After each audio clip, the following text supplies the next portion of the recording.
But in the meantime,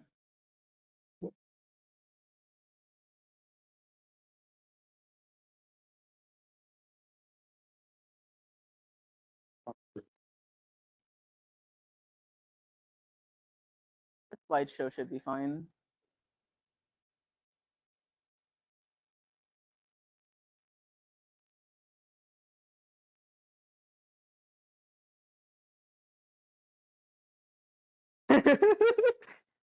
hey, All right. we are featuring Florida State University. Everybody, please give a warm round of applause for Akshat Chaturvedi.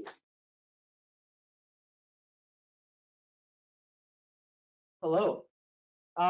Thank you all for coming. Today, I want to talk to you all about, talking about existential crises and getting closer to death. We're going to talk a little bit about Final Destination, the epic ends of stellar lives, especially as they're viewed with the next generation of telescopes. So first, let's double check that the clicker is in fact working. It is. Okay. And I want to preface this slide with two things. One, I'm going to have a lot of pretty pictures, so audible oohs and ahs are appreciated and encouraged. And two, despite the name of the presentation, my final destination is going to look a lot less like this and a lot more like this. Ah, exactly. All right. So to get into it, I want to actually talk about the second half of my title first, next generation telescopes. And what do I mean by that, right? And to do that, we first need to look and take a little bit of a refresher about the electromagnetic spectrum. So here is kind of what you see when you take a high school physics class. All the way on the lowest energy side, we have radio waves, stuff that you tune into in your car radio. And all the way on the right, towards the most high energies, we have X-rays and gamma rays. You break a bone, you go get an X-ray, super high energy stuff.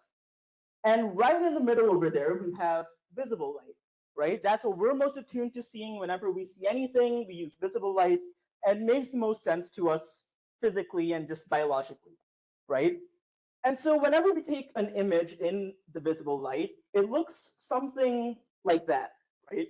Here's a man holding a plastic bag. Um, but there are, it makes sense to us, visually we can perceive, okay, there's a man that he's holding a bag, behind him there's a wall with a circa 2003 poster. But, visible light does have some very obvious constraints, right? We can't see what's behind the man.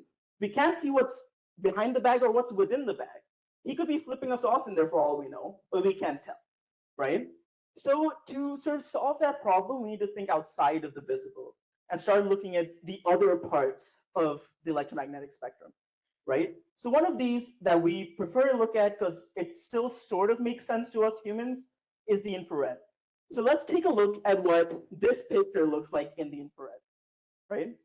So there, it completely sort of changes our perception, and it shows us things that in the past or with visible light didn't, like, were invisible to us or didn't make sense, right? We can see he is not in fact flipping us off, and we can see the plastic bag essentially becomes invisible in this case, right? You still see sort of slivers of it up there, but that's not actually the bag. That's the air within the bag being heated up by the man's hand, right? So the plastic bag itself is completely invisible in this case. And that's the exact principle that this next generation of telescopes, especially the most famous one, which we'll get into in just a bit, is using to completely revolutionize astronomy, right? So before we get into the next generation of telescopes, let's talk about an older generation workhorse. I'm not talking about Justin.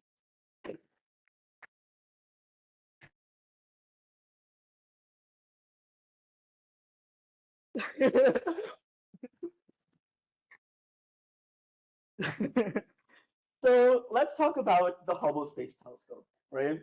This has been the astronomy community's, greatest ally for the past 30 years and counting.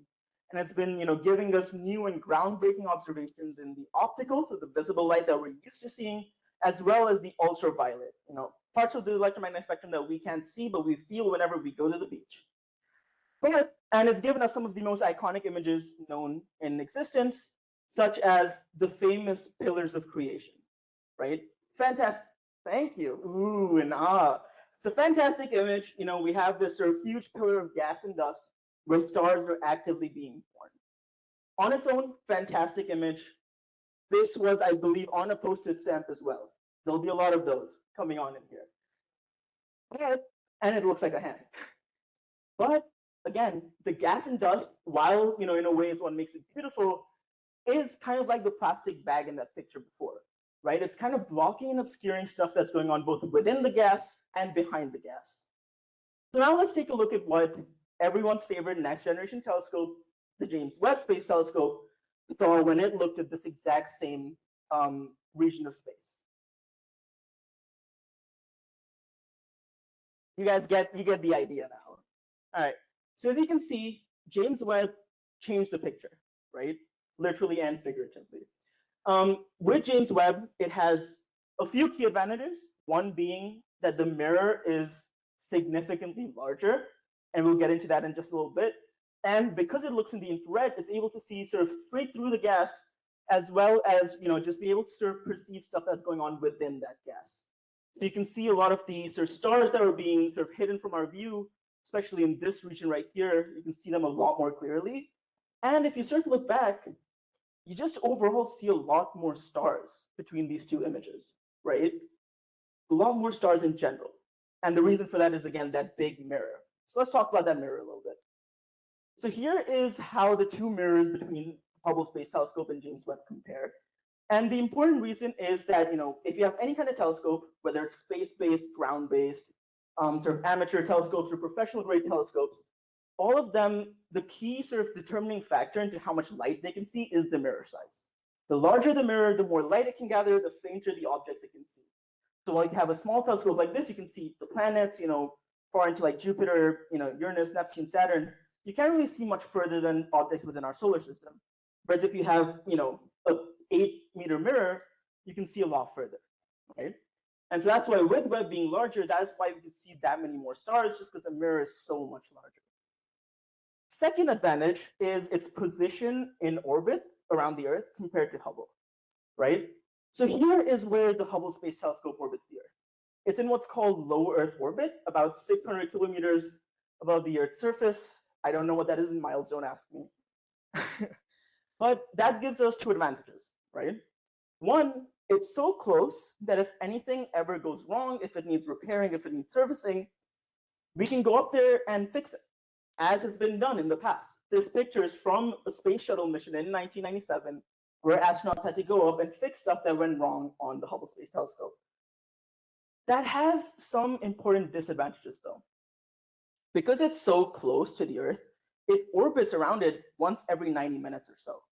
Now that's, it's fast, but the problem with that is anytime you're trying to observe anything that's far away, like a distant galaxy or a distant cluster of stars, you get a significant amount of downtime when the Earth is in between the telescope and the target.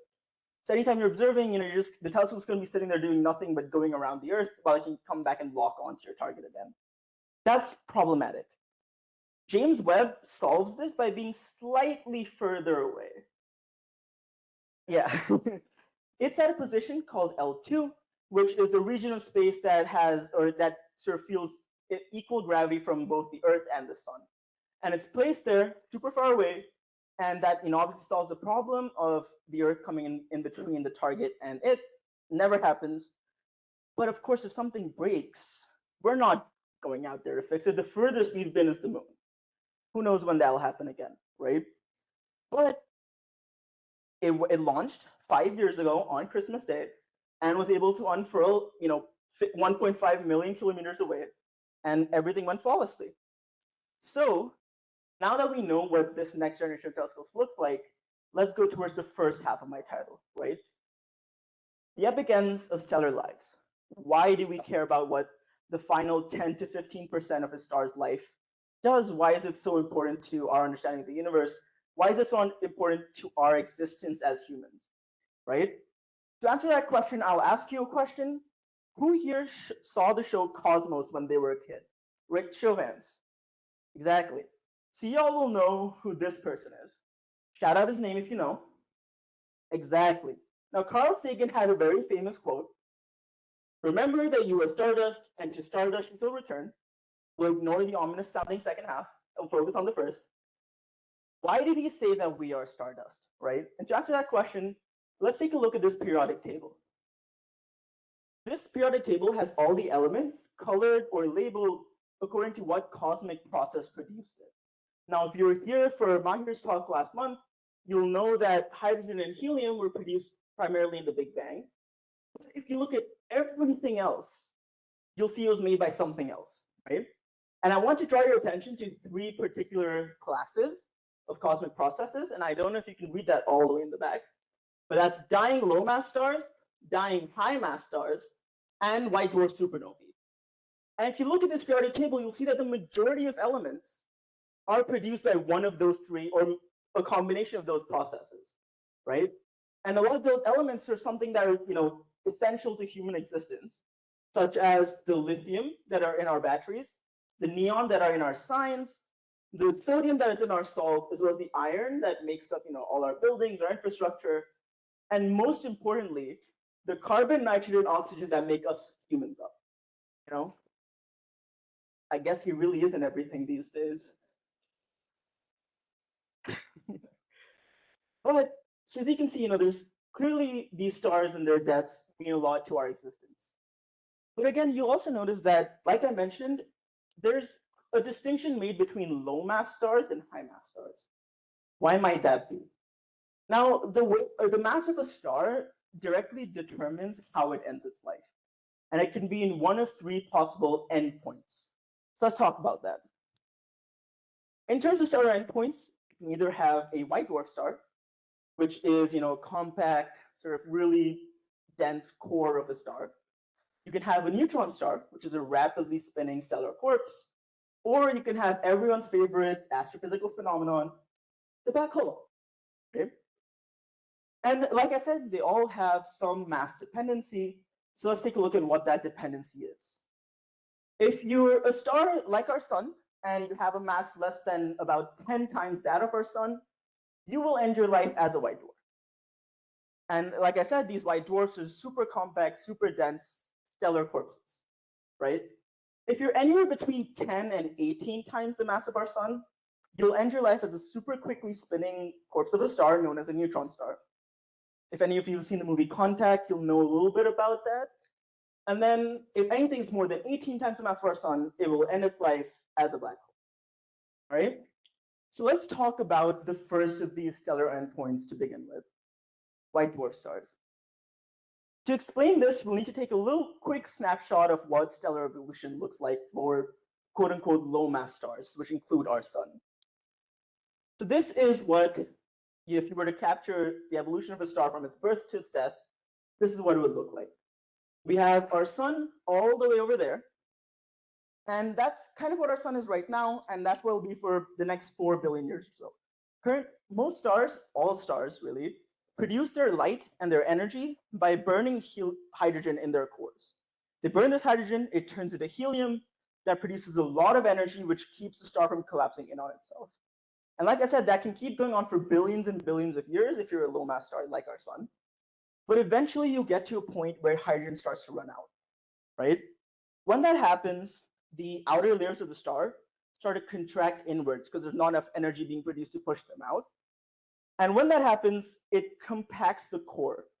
This causes the temperature to go up exponentially. It goes up to 15 million degrees Kelvin, millions and millions of degrees. And that causes that helium that was left from the hydrogen burning to start burning itself. And when that happens, it causes an immense amount of energy to be created, causing that star to expand largely.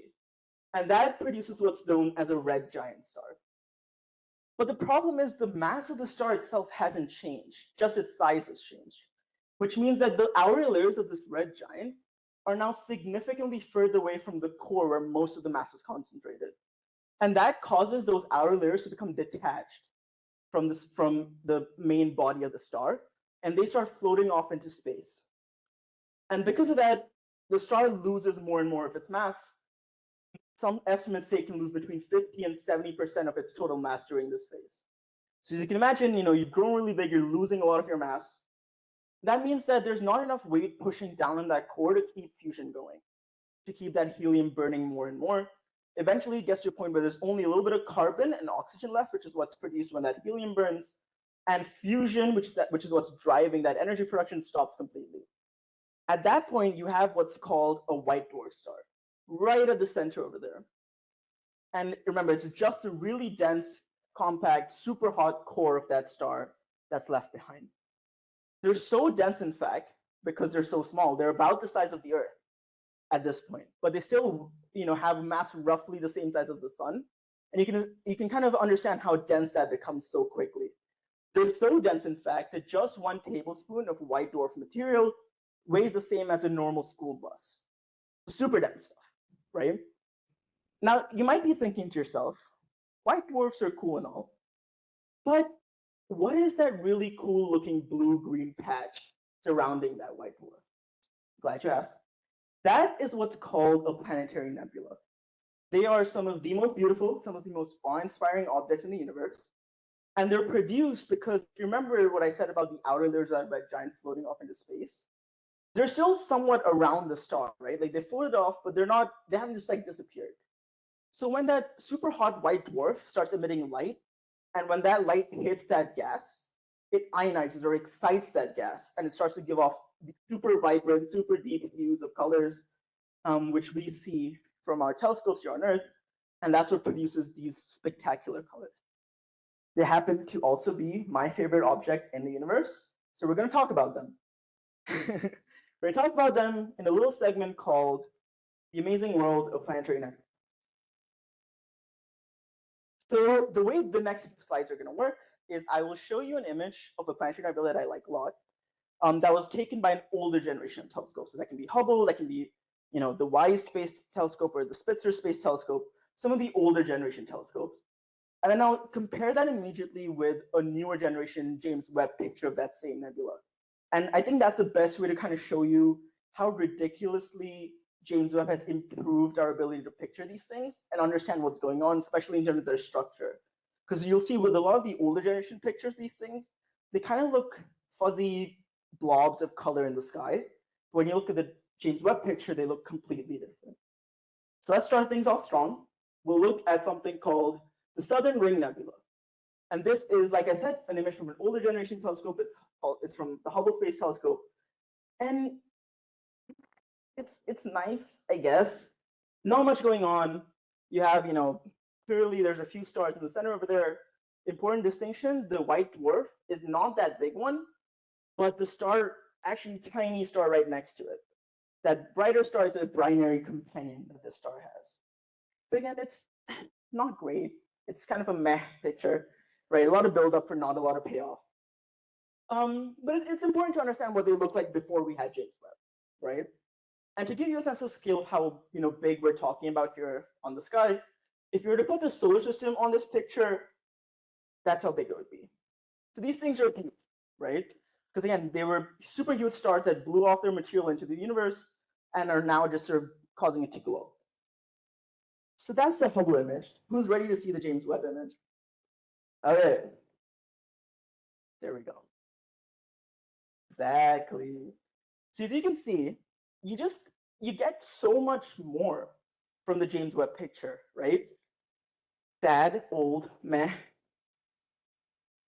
spectacular, right? I think I'd make a good used car salesman. So here, and these images, you can see serve so much more structure, especially around that outer edge. You kind of see how it looks sort of fibrous and like tendrils all the way around. Because again, this is just gas and dust that's floating in space, right? So it sort of makes these really interesting structures all the way around. And again, you have this white dwarf. You can't even see it in the James Webb picture because of the diffraction spike, but it's roughly over there. And these colors, while being aesthetically pleasing, they do still tell us a lot, or they give us a lot of information about what's actually present around this nebula, right? So let's take a look at what each of these colors sort of represents in terms of the elements that we find around such nebula. So starting from the top right, we have helium and silicon over here. Silicon, same stuff that's in our microchips, processors today. So anytime you hold up your phone or make a Google search, part of a dying star powered that. So good thought to have, right? Moving down, we have a lot of sulfur in this sort of dark patch surrounding this white dwarf itself. like I said, the stars, they produce sort of heavier elements towards their cores before they, become white dwarfs. So you usually find the heavier stuff closer to the star itself. Moving outwards, we have the normal culprits, hydrogen and hydrogen over here towards the outside. All right, let's look at another famous nebula, another Hubble image. This one I am a little partial to, because again, it was on a postage stamp. I like postage stamps. But also, it looks really pretty. Thank you, sir. So here is the Ring Nebula. This is not the Southern Ring Nebula, it's a Northern Ring Nebula. It's found in the Northern Hemisphere. We can probably see it if, we didn't have clouds. But this is the Hubble image. It's really pretty, but you're still not getting a lot of structure, right? Towards the outside, you still kind of just looks fuzzy. You kind of know that there's stuff there, but you can't do much more. Ready for the James Webb image? Exactly, right? You understand, you can see so much more, especially in, again, the outer regions where you get those fibrous tendrils, because, again, James Webb has a larger mirror, so you can see things that are fainter. And, a lot of the infrared light that's been produced by these objects glows because it causes that dust to glow in the infrared, so we see it more clearly. Again, let's take a look at the elements that are around this nebula. So we have some carbon right over here. Again, our cells, everything on this on this planet that's organic contains carbon. So again, parts of us were formed in these dying stars. And then we have helium. If you ever had a balloon at a party, sweet 16s, 21st birthday parties, part of it came from a dying star, right? Again, a good thought to have. And then what's really surprising about this is we have hydrocarbons, right? These complex, they're called polycyclical aromatic hydrocarbons. We're not going to get into that. That's too complex of a name. I don't like it when I learned about them. So we'll just call them hydrocarbons. They're what surround this outer ring in red. So, it's not just sort of simple single atom or double atom molecules. You get a lot more complex stuff as well, right? And the cool thing about James Webb is it has two instruments. So you'll notice on the top here, it doesn't just say Webb image, it says the Webb NIRCam image. NIRCam just stands for near infrared. So it looks in a very specific band of that infrared part of the wave, of the electromagnetic spectrum. The other instrument is called MIRI, or the Mid-Infrared Imager, very creatively named instruments. And that produces relatively the same image, but you see a lot more stuff. You see a lot of the elements that you don't see in this image, we'll see in that image. So let's take a look at that. Right, so we see, you see a lot more detail. This little patch right here, it almost looks like a blood orange, if you guys like that kind of thing. And so, there's, again, you see a lot more stuff, especially towards the center. And I think towards the outside, if you sort of focus your energy or focus your eyes towards the outer ring here, you see a lot more, right? You see those blues sort of like almost what looks like flames are spewing out from the planetary nebula. And again, let's take a quick look at the elements that are present in this nebula itself. We have silicates, so again, stuff that makes up sand, right? If you go on the beach and you make a sandcastle or whatever, parts of that came from a dying star. Again, a great thought to move your day forward with. And then we have, again, silicates all the way at the top here. Carbon, again, like I said, stuff in our bodies made from carbon. And we have, again, sulfur, So a lot of the stuff that, found in volcanoes, stuff like that, comes from dying stars. At this point, you might also be thinking, there's a weird number of rings in space. Yes, but don't worry, I can assure you there isn't like one ring to like rule them all or anything like that. Don't worry.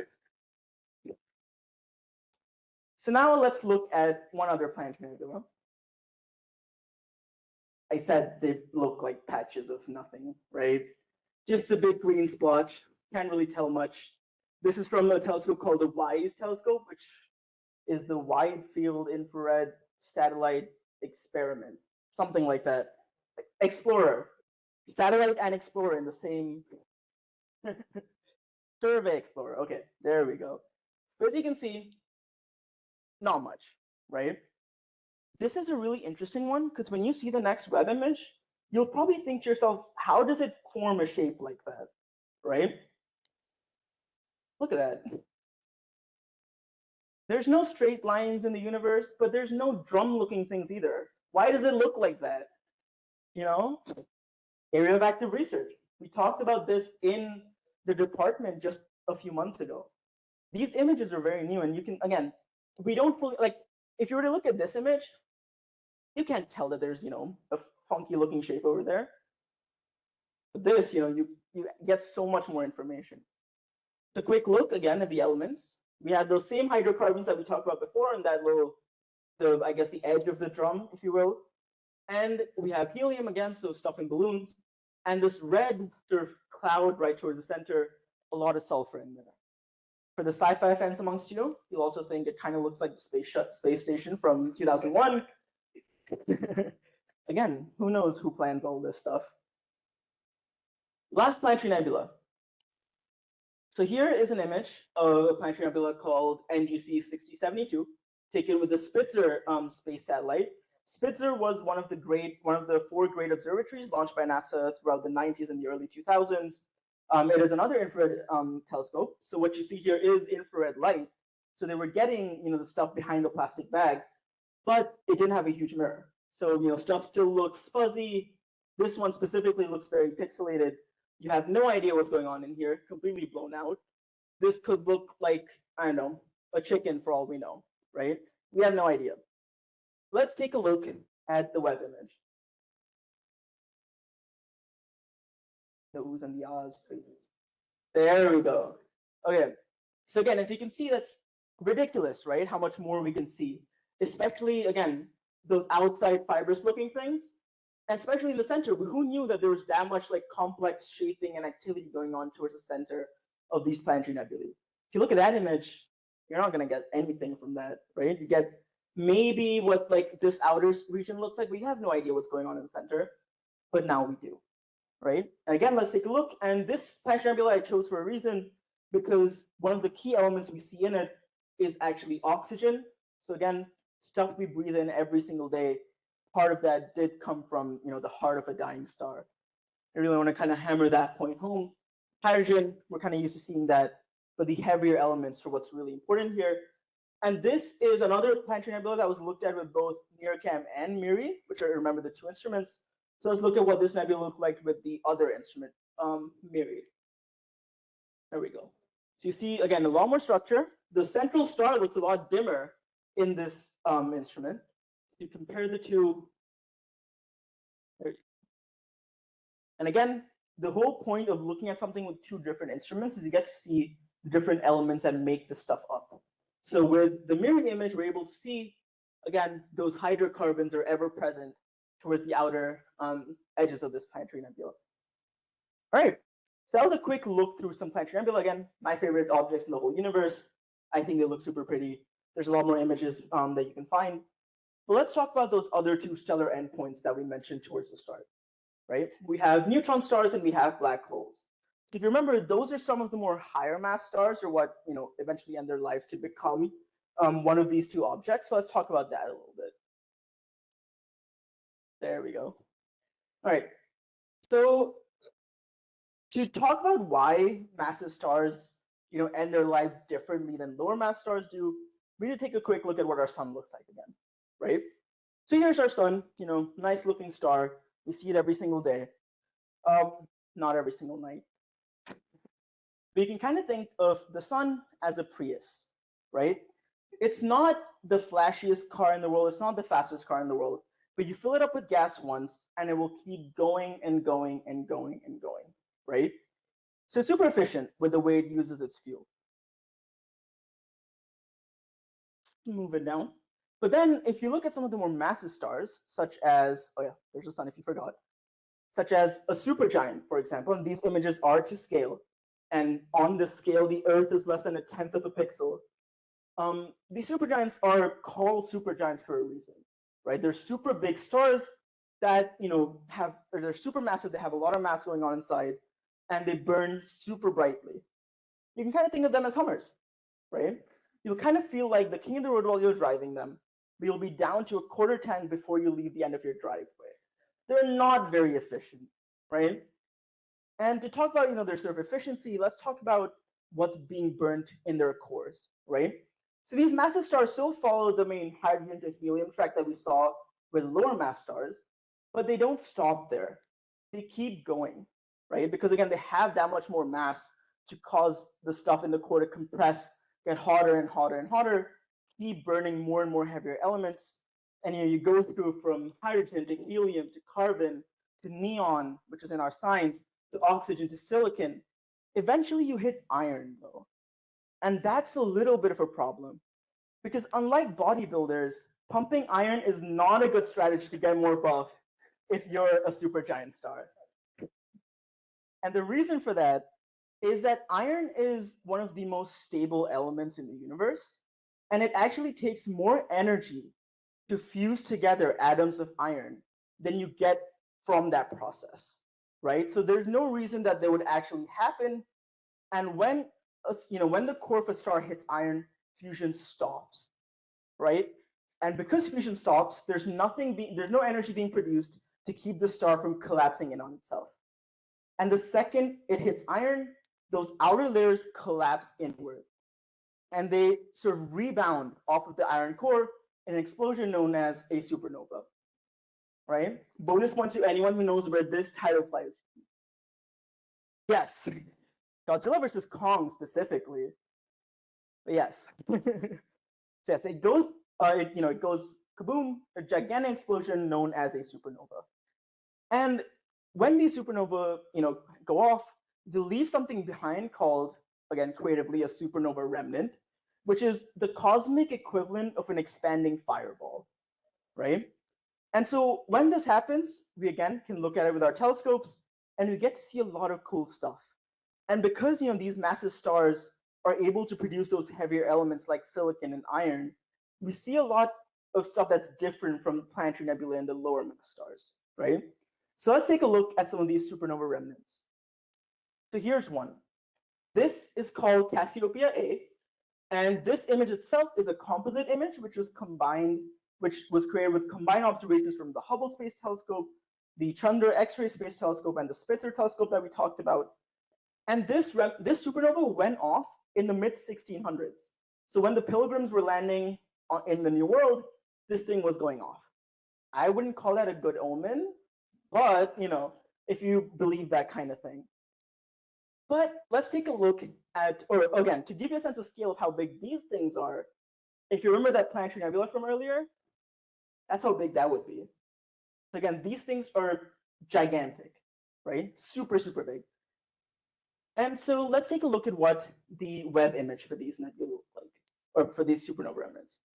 That is the NIRCam image. And again, you see just a lot more of the stars in the background, right? You're seeing all these tiny little dots pop up all over the place. And you get to see a lot more of the structure going on again with those fibers, because again, that's where the gas is most dense. It's where it's reflecting the most light. And so this was the NIRCam image. Supernova remnants are kind of really important things for astronomy as a whole. They're a good distance indicator. And so a lot of the time, telescope flight games will look at it with both instruments. So let's take a look at what the MIRI image of Cas A looked like. Oh, elements, don't forget that. Like I said, they hit iron, that's when they go kaboom. So you'll see a lot of the iron surrounding so in the sort of fireball that is the supernova remnant. So let's take a look at that MIRI image. That's what that looks like. And with this, you all of a sudden see so much more detail, right? Especially towards that center, and those outer rings or those outer fringes are glowing a lot more strongly. Because again, they're sort of being heated up, so they give off a lot more light in the mid-infrared part of the spectrum. So let's take a look at those elements one more time. Here we have those silicates that we talked about, the stuff that is in sand and stuff that's powering our phones. There's those hydrocarbons, and again, silicates one more time. So let's move on to another supernova remnant. This one's a really special one too. It's called the Crab Nebula. I don't know why. I don't particularly think it looks like a crab, but it is called that. We know almost precisely when this one went off too. It was in the year 1054. And we know that because ancient Chinese astronomers were there to record what had happened. They said that the explosion, well, they didn't think it was an explosion, but they said that the new star was so bright that you could read by its light during the nighttime. So they're super, super bright objects, especially when they go off. And so, we took these images, this was with Hubble, and you kind of see, Because it's so bright, even with Hubble, you get a lot of detail in the image. But let's look at what the web image looks like. There we go. You get a lot more of that sort of central glow, and you get a little bit more detail in that. And so let's talk a little bit about elements and the sort of processes that are driving the light that we see.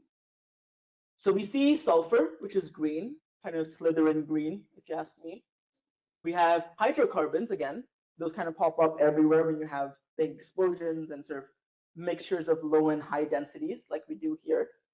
But also if you have, a keen eye, you might see that there's sort of like a wispy spiral looking thing right over here. That is actually material that's being spun up by the neutron star that's present at the center of the Crab Nebula. It produces something called synchrotron radiation, which is what's producing this blue glow all the way through. And what's really cool is synchrotron radiation is the same thing that drives CAT scans here on Earth. If you've ever had, if you've ever had to take a CAT scan or a CT scan for a reason, the same stuff that powers, super massive, super big explosions of the universe are what are being, used to show through your body. So again, super awesome things that are happening in the universe, and super cool that we can see these things in sort of organic, natural processes as well. Okay, so both of these were within our galaxy. Let's take a look at a supernova that went off outside of our galaxy. And they're so bright that you can see them even if they happen outside of our galaxy. So let's take a look at a very famous one. Here is a supernova, creatively named supernova 1987A, because it went off in the year 1987, and it was the first one that they saw. Some of you were probably around when that happened, so you might remember hearing about this, depending on how tuned you were into astronomy news at that time. We have professors in the department who were actually working at Goddard Space Flight Center in Baltimore, Maryland, Baltimore, when this went off, and they were able to, tune telescopes to look at it. And that's why this supernova is so special, because it was the closest one since the mid 1600s to go off. It didn't happen in the Milky Way. It happened in one of our satellite galaxies called the Large Magellanic Cloud. But it was the first one that went off when we had telescopes in space. And so when this went off in the year 1987, every single telescope, both on the ground and above it, turned to look at this. And so as you can imagine, we got a lot of new data because of this supernova. In fact, pretty much every single distance that we've measured to anything outside of our own galaxy has it in one way or another depended on knowing the distance to the Large Magellanic Cloud that came to us because of this supernova. So, anytime you hear, oh, the universe is so big, or, if you hear a specific size, you can thank this supernova. And so this here is the Hubble image. And this ring that you see is that shock wave from the explosion hitting the material that was around, that was, thrown off from the star, and it causes it to glow. And this image was taken, I think, in the early 2000s by Hubble. And what's cool is when we see the web image, you'll see that it's actually expanded a little bit in that 25-year sort of span between the Hubble image and the web image. So here's what the web image looks like. And again, if you compare, you can see that expansion of that fireball over 30 years of time. And this is more than the size of the solar system that it has expanded in that time. Super, super quick, super massive explosions. A gigantic shockwave that went out throughout the universe at this point. Let's look at those elements. We have hydrogen, and very importantly, that blue glow, iron, because again, that iron is what triggered the explosion to begin with. All right, so we've looked at, sort of supernovae, we've looked at, neutron stars. Let's take a look at something that isn't one specific star, but a bunch of stars, i.e. a galaxy. So here is an image of NGC 2566. I think it's called the Eye of God galaxy or something like that. It kind of looks like an eye. I'd buy that more than the Crab Nebula looking like a crab. But here's the Hubble image, and it looks great. It's a beautiful galaxy, and you can kind of see those red patches that are surrounding it in those arms. That's where stars are actually being different. So it's really cool. Even with Hubble, we're able to see a lot of detail for things that are super far away, such as other galaxies. Let's take a look at what the web image tells us. And so you can see, again, if you compare the two, you see a lot more detail, especially in the arms, you see a lot more gas and dust that we just had no idea existed around this before Webb was able to give us those images. And let's look at those elements again. We have hydrogen, which is where stars are being born. We need a lot of stuff like hydrogen to fuse together to form stars. And we have, again, most importantly to us, oxygen. But one really cool thing is, if you remember, all galaxies have supermassive black holes at their center.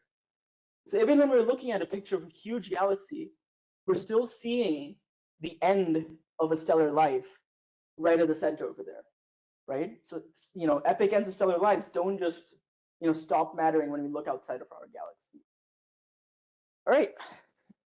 So we've looked at one of the space telescopes so far, or one of the many next generation telescopes. I want to talk to you now about a much newer next generation telescope. We talked about Webb. Everybody knows about Webb. It's sort of been astronomy's poster child since the year 2020.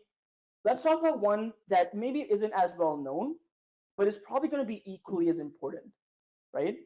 That is the Vera Rubin Observatory, which is a ground-based telescope down in Chile, right? The reason this observatory and this telescope are so important and so cool is it has the largest camera ever built fitted onto it. It's a 3.2 gigapixel camera, and if any of your photographers, 50 megapixels, we hit that, we're like, oh my god, that's fantastic. We're gonna get the best pictures we've ever seen. This is 6,000 times more resolution than your phone camera. It's crazy. And the camera is so big that if you were to stand next to it, kind of what you'd look like. It's huge. And the images are so high resolution that there currently is not a screen that can show these images at full resolution. If you wanted to see what a full Rubin image looks like in as much detail as you possibly could have, you would need to fill a basketball court-sized area with 45 4K TVs and put the image on there to be able to see how much detail is in each of these images, right? And the thing is, Vera Rubin Observatory was not built for the same purpose that James Webb and Hubble were built for. James Webb and Hubble are really good for looking at one or two specific objects and seeing stuff that's going on around them. Whether that's a supernova remnant, whether that's a planetary nebula, whether that's a galaxy even. Vera Rubin was made to take a picture of the night sky, the entire night sky, night after night for 20 years straight. That's its goal, right? That's what it's going to do for every night starting from mid-June, this past June that just went by, right? And because the whole point of that is we're able to, get essentially a time lapse of the night sky for 20 years and see what's changed. And the reason is because, things like supernovae, when they go off, they kind of look like a new star disappeared in the sky. And you can't really, if you were to go out and look at the sky today, you couldn't tell, oh, here's a new star, or here's a star that was there before. But if you had it before and after, it becomes a lot easier, right? And so that's the goal for Vera Rubin.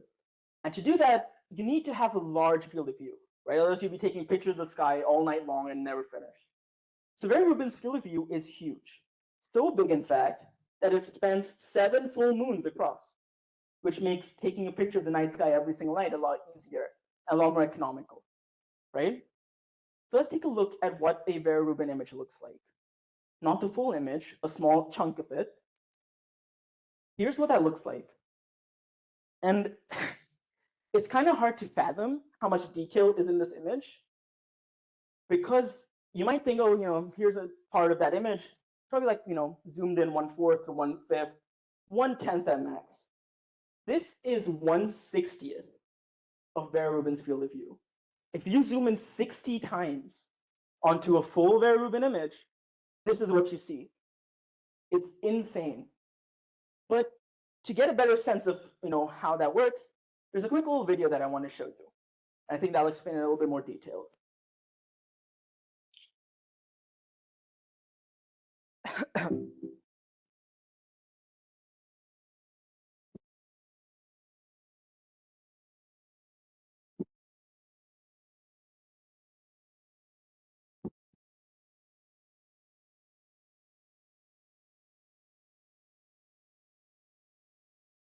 It's very futuristic sounding music.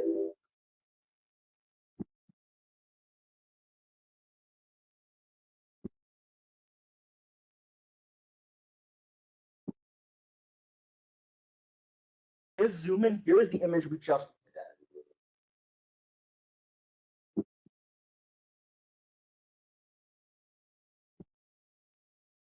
That little chunk right there was that one image. And even that full video was not the full frame. That was only a small chunk of it. So this gives you any kind of idea of how important and how sort of groundbreaking Vera Rubin's going to be. It's going to be fantastic. But as you might imagine, taking a picture of the night sky at that detail, night after night for 20 years, is going to produce an insane amount of data, right? And the astronomy community is going to need some help with that data. And that's where hopefully you all come in. So if you ever, feel the need to want to contribute or want to help out in doing really, important groundbreaking science, Vera Rubin has a very, very ambitious citizen science program, right? So if you're ever feeling like, you have a spare, 20, 30 minutes and you want to help out doing some really groundbreaking astronomy, y'all could get to work. It'd be great. With that, I want to conclude with saying, after seeing all of these, fantastic, supernovae, planetary nebulae, galaxies, I hope I was able to convince you why Dr. Sagan said what he said about us being, made from stardust. We'll keep the ominous second part there for maybe a future talk or something. But, we are made from stardust, and everything we interact with on a daily basis was in some way or another made from stardust. And I also hope that I was able to convince you that the next time, you see the Final Destination movies, you'll be thinking about the epic ends of stellar lives. Right? All right. And with that, I'd like to say thank you and take your questions with this painting of a planetary nebula that one of my students made. Thank you.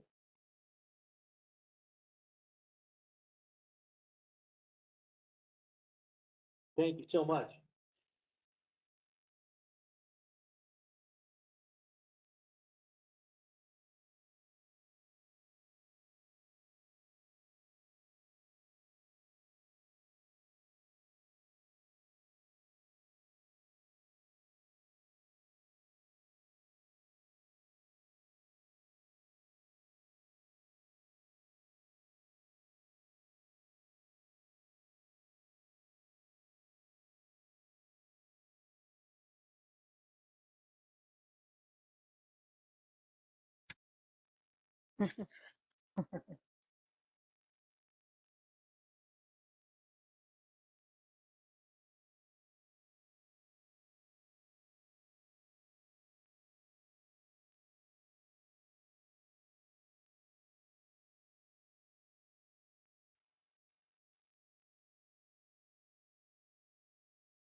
Double ringed image.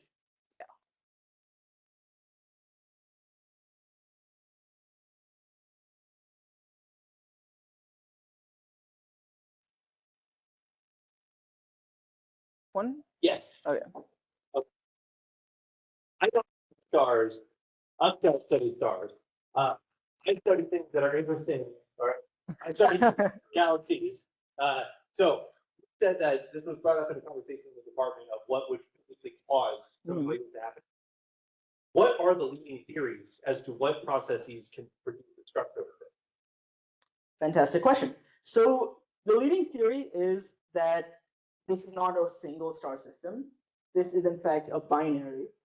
And so when one of the stars, became one of the stars that's slightly more massive, went through its evolution quicker than the other star and started, pushing off material in that planetary nebula phase, the binary that was still sort of orbiting around it sort of shaped these two rings as they sort of spread outwards, almost like sort of like a two-sided cone, a bicone even.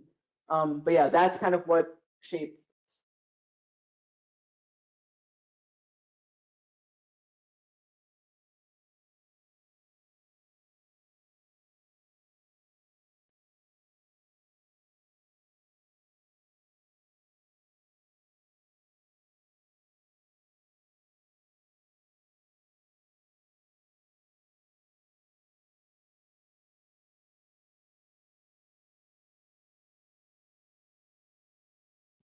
Another fantastic question. So yes, there are some very, sort of well-established theories as to what formed sort of the universe that we know of today.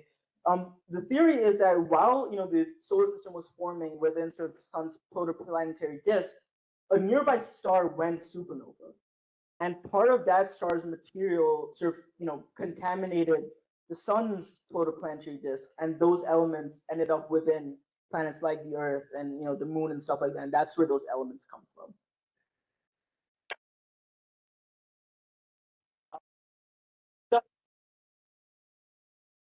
Humans have been taking data for thousands. So we can figure out when some supernova happened, like 1054. We have data about that, but we don't have data about any supernovae that might have gone off before that because we just weren't around to detect it. A better answer is we don't know for sure, but we know that it has to have come from, because nothing on Earth produces the stuff that's in your phone or the stuff that's in our core. The core of our Earth is made of iron and nickel. Nothing here produces iron and nickel. The sun has never produced iron and nickel and will never produce iron and nickel in its lifetime. So somehow it must have gotten here through some other mechanism before we ever got it, or any sort of data taking biological whatever. Where did the dust come from? It had to have come from something that was within probably 100 to 1,000 light years away from where the sun was while the Earth was forming. So it's still near us, right?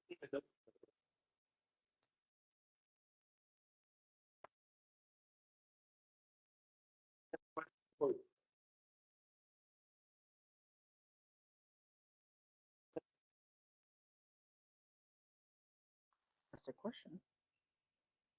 I have no idea. So when we look at the planetary nebula phase, they're not super fast, right? Because there's no explosion that's driving them. It's sort of more just them drifting away from their sort of host star, so to speak. When we look at the supernovae that go off, they hit speeds of tens of thousands of kilometers per second. So they're hitting more than the escape velocity from the Earth for significantly. So that's why they expand so quickly in relatively a small portion of time. So again, I don't want to, I guess I'll go over all the way to the LMC, the supernova 1987 that we saw. The reason that we're able to see, even that far away, the expansion. So again, this expansion right here, it looks not super large here, but again, this is in a different galaxy. So that again is multiple solar systems worth of expansion in a 20-year span of time. So it's insanely fast. Yes.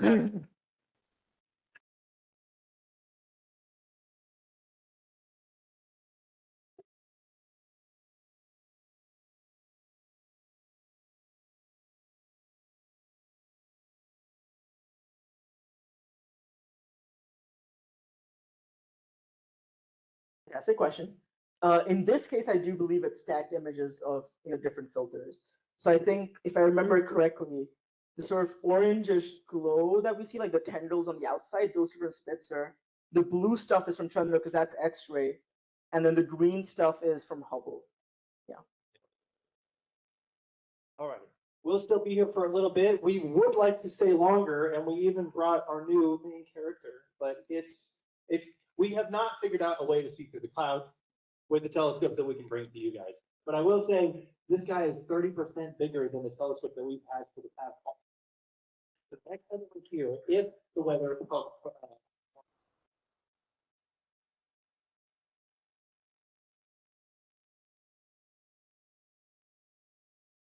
let's say thank you one more time to Akshat. And we'll see you.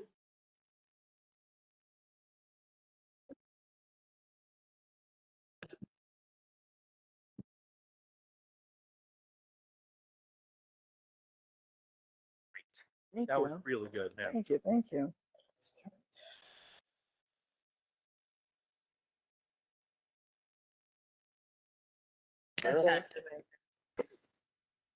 If you're a student of mine, take your selfie over by the telephone. Clear skies and all that. Maybe it was the other way around. I just want to mention that Crab Nebula is called Crab Nebula because it's in the constellation